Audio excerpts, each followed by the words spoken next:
tentang apa itu hama yang ada di lebah sirana. Kebetulan di samping saya ini seorang pakar dari lebah sirana, Pak Di Purwanto. Ya. Purwanto Pak Ade. Ya. Nah, ini masalahnya Pak Ade. Ya.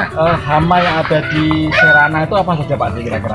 Jadi hama sirana ini sebenarnya tidak ada yang lebih lebih sulit diatasi, tapi semua bisa diatasi. Yaitu yang paling agak sulit cuma hama ngengat. Itu yang paling sulit. Ya Ngengat ya. Ya, Ngengat, tapi ya. kalau hanya misalnya contohnya cicak, semut dan sebagainya itu kan bisa mudah diatasi lah. Kalau ngengat itu bisa. Ya diskut kalau tokak itu cuma sebenarnya mengganggu si pekerjanya. Sebenarnya kalau tokak itu sebenarnya tidak memakan koloni, tapi hanya istilahnya mengganggu ruangan.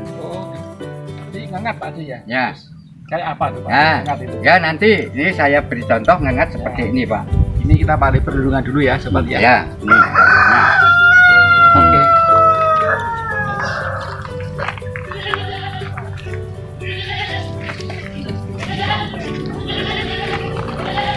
Nah, contoh seperti ini Pak. Itu ngengat. Ngengat. Ngengat itu yang diserang sarang yang sudah tidak dipakai lebah. Contohnya tidak sudah sarang tua. Nah ini seperti ini ada istilahnya sulur-sulur ngengat. Nah yang diserang apa? Sebenarnya ngengat itu yang diserang sarang lebah yang sudah tua. Karena apa? Ini banyak kotoran lebah atau banyak istilahnya tulang-tulang larva lebah yang muda dimasukkan dalam lubang sarang, akhirnya berbau wangi, akhirnya diuntuk sarang ngengat seperti ini Pak. Ini contohnya. Makan ya, memakan. Ya, cuma memakan antara sarang-sarang lebah yang sudah tua seperti ini Pak. Nah ini contohnya masih kecil seperti ini Pak. Ini kan ngengat yang masih lepas dari telurnya. Ini contohnya. Kan ngengat itu dikupu menelur dari sini, akhirnya menjadi larva menjadi kupu lagi lah. Itu kalau ini Tadi ngengat Pak Ade ya. Ya. Nah, ngengat itu, nah kalau menghindari gimana Pak Ade? Kalau sudah diserang. menghindari, contohnya kalau sudah kerang seperti ini ya Pak. Ya. Ini harus sarang ini dibuat Pak. Contohnya ini. Ini kan diikat ya Pak. Ya. Karena kalau saya ngambil madu kan nanti dipotong terus nanti diikat dulu kan gitu. Ya, Itu ya. diikat lagi. Dan nanti ini talinya dilepas. Ya. Terus nanti sarangnya itu nanti setelah dilepas seperti ini, yang baik ya dibakar Pak. Karena apa? Dengan sudah nempel di sini. Contohnya ini sudah ada di ujungnya sarang pun sudah ada sulur-sulurnya. Ini seperti ini. Nah inilah seperti Kayak itu. laba-laba. Ya betul, sulur laba-laba. Ya betul. Biasanya ada musim-musim tertentu ngengat itu Nah, ada. gini Pak.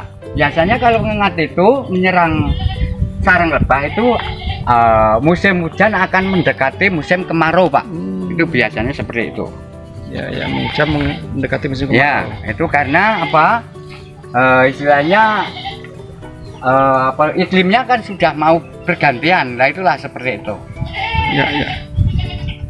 Ini sebaiknya berapa minggu sekali Pak dicek itu biar untuk ngengat itu? Oh, kalau lebah itu kalau sudah ada yang keserang ngengat seperti itu harus 1 bulan 2 kali Pak. Tapi kalau tidak keserang ngengat seperti ini ya, itu 1 bulan 1 kali saja sudah bisa Pak. Tuh. Oke. Sudah bisa dikontrol. Karena apa? Umur ngengat ini Pak dari telur sampai menjadi kepompong lagi itu cuma 20 hari Pak.